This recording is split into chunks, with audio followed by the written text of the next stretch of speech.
প্রতি বছর ঈদের আগে শিল্প অধ্যুষিত এলাকাগুলোয় শ্রম অসন্তোষ দেখা দেয়। 5 আগস্টের গণঅভ্যুত্থান পরবর্তী শিল্প এলাকাগুলোর অসন্তোষের ঝুঁকি অন্যান্য বারের তুলনায় কিছুটা ভিন্ন, কারণ অভ্যুত্থানের আগে থেকেই নিয়মিত বিরতিতে দেখা মিলেছে শ্রম অসন্তোষের, যা এখনও চলমান। সামগ্রিকভাবে শিল্প এলাকাগুলোয় অবস্থিত কারখানাগুলোকে নিবিড় পর্যালোচনায় রেখেছে শিল্প পুলিশ। সংস্থাটির হিসাবে ঈদুল ফিতরের আগে বেতন ভাতা পরিশোধ ও ছুটি সংক্রান্ত বিষয়ে সমস্যা সংকুল পরিস্থিতিতে থাকা কারখানার সংখ্যা 203টি। শিল্প পুলিশ জানিয়েছে, ঈদের পূর্ব প্রস্তুতি হিসেবে শ্রম পরিস্থিতি নিয়ে একাধিক সভা করেছেন তারা। এর মধ্যে 6 মার্চ সরকার শ্রমিক মালিকের ত্রিপক্ষীয় পরামর্শ সভা অনুষ্ঠিত হয়। সেখানে 20 রমজানের মধ্যে ন্যায্য প্রাপ্য পরিশোধ করার সিদ্ধান্ত হয়েছে। অন্যান্য বারের তুলনায় এবারে শিল্প পরিস্থিতি ভিন্ন বিবেচনায় নিয়ে সংশ্লিষ্ট সব পক্ষ অতিরিক্ত সতর্কতা অবলম্বন করেছে। এজন্য চিহ্নিত কারখানাগুলোর প্রতি মাসে বেতন পরিশোধ যোগ্যতা সহ বিভিন্ন দিক পর্যালোচনা করেছে শিল্প পুলিশ। এর মধ্যে বিজিএমইএ, বিকেএমইএ, বিটিএমএ সহ বিভিন্ন খাতের কারখানা রয়েছে। চিহ্নিত এই 203টি সমস্যা সংকুল কারখানার তথ্য 6 মার্চের সভায় সংশ্লিষ্ট সব অংশীজনকে জানানো হয়েছে। সবচেয়ে বড় অংশীজন সংগঠন বিজিএমইএ এর সঙ্গেও আজ সভা অনুষ্ঠিত হওয়ার কথা রয়েছে। শিল্প পুলিশের ভাষ্যমতে, অংশীজনদের সঙ্গে বৈঠকগুলোয় কারখানা মালিকরা যাতে ঈদের আগে শ্রমিক ছাঁটাই না করেন সে বিষয়ে অনুরোধ জানানো হচ্ছে। ঈদের আগে শ্রমিকদের বেতন ভাতাকে কেন্দ্র করে কোনো অপশক্তি যেন আইন শৃঙ্খলা পরিস্থিতির অবনতি ঘটাতে না পারে সে বিষয়ে নিজেদের গোয়েন্দা কার্যক্রম বৃদ্ধির পাশাপাশি শিল্প পুলিশ সবাইকে সতর্ক থাকার পরামর্শও দিচ্ছে। এই বিষয়ে শিল্প পুলিশের additional inspector general Mohammad Sibgatullah PPM বণিক বার্তাকে বলেন, তারা সব ধরনের পদক্ষেপ নিয়েছেন। মালিকদের সহানুভূতিশীল হতে হবে। তাদের বলে দেওয়া হয়েছে 20 রমজানের মধ্যে বেতন বোনাস পরিশোধের, এটা যেন সময় মতো পরিশোধ হয় সে চেষ্টা অব্যাহত রয়েছে। সব অংশীজনকে তাগাদা দিয়ে সক্রিয় রাখার চেষ্টা চলছে। এবার পরিশোধ করতে হবে ফেব্রুয়ারির বেতন, ঈদ বোনাস ও মার্চের অন্তত 15 দিনের বেতন, যা মালিকদের জন্যও চাপের।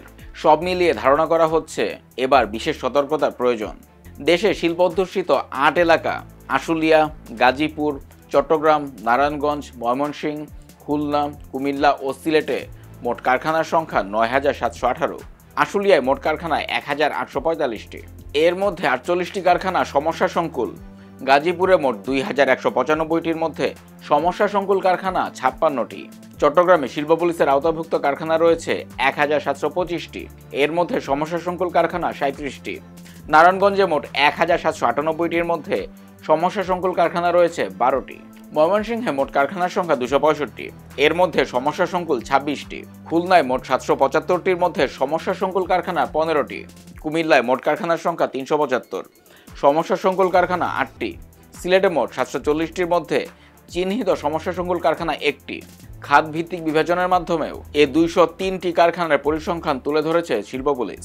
তৈরি পোশাক খাত সংশ্লিষ্টরা বলছেন, এ ধরনের সমস্যা সংকুল কারখানা সবসময় ছিল, এবারও আছে। এ ধরনের কারখানাগুলোকে বিজিএমইএ ও বিকেএমইএ এর মাধ্যমে নিবিড়ভাবে পর্যবেক্ষণ করা হচ্ছে। গোয়েন্দা সংস্থাগুলোর মাধ্যমে তথ্য যাচাই বাছাই করা হচ্ছে। আশুলিয়া, গাজীপুরের মতো এলাকাগুলোকে 15টি ক্লাস্টারে ভাগ করে নজরদারি অব্যাহত রয়েছে। এক্ষেত্রে বিশেষ হটলাইন নাম্বারও কাজে লাগানো হচ্ছে।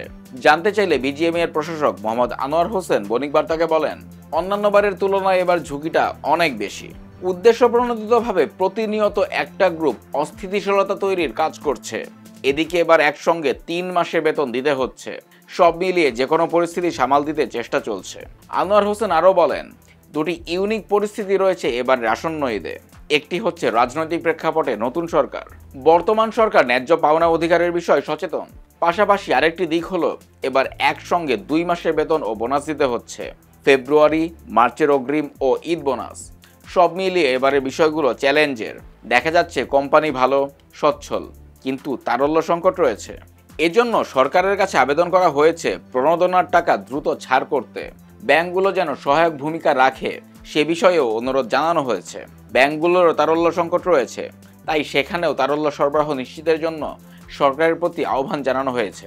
দেশের শিল্প ও শ্রম পরিস্থিতির বর্তমান ভিন্ন প্রেক্ষাপট বিবেচনায় কারখানার পরিস্থিতি অনুধাবনে আনুষঙ্গিক অনেক বিষয় পর্যবেক্ষণে রেখেছে শিল্প পুলিশ। চিহ্নিত 203টি কারখানা মালিকদের রাজনৈতিক মতাদর্শ এক্ষেত্রে বিশেষভাবে পর্যালোচনা করা হচ্ছে। দেখা গেছে 203টি কারখানার মধ্যে 68টি কারখানার মালিক আওয়ামী লীগের রাজনৈতিক মতাদর্শের, 11টি কারখানার মালিক বিএনপির রাজনৈতিক মতাদর্শের, একটির মালিক জাতীয় পার্টির মতাদর্শের, এছাড়া নির্দলীয় রাজনৈতিক মতাদর্শের মালিকদের কারখানার সংখ্যা 123। শিল্প পুলিশের পর্যালোচনায় দেখা গেছে সমস্যা সংকুল 203টি কারখানার মধ্যে বিগত 3 বছরে ঈদের বেতন বোনাস ও ছুটি নিয়ে অসন্তোষের ইতিহাস রয়েছে 89টি কারখানার।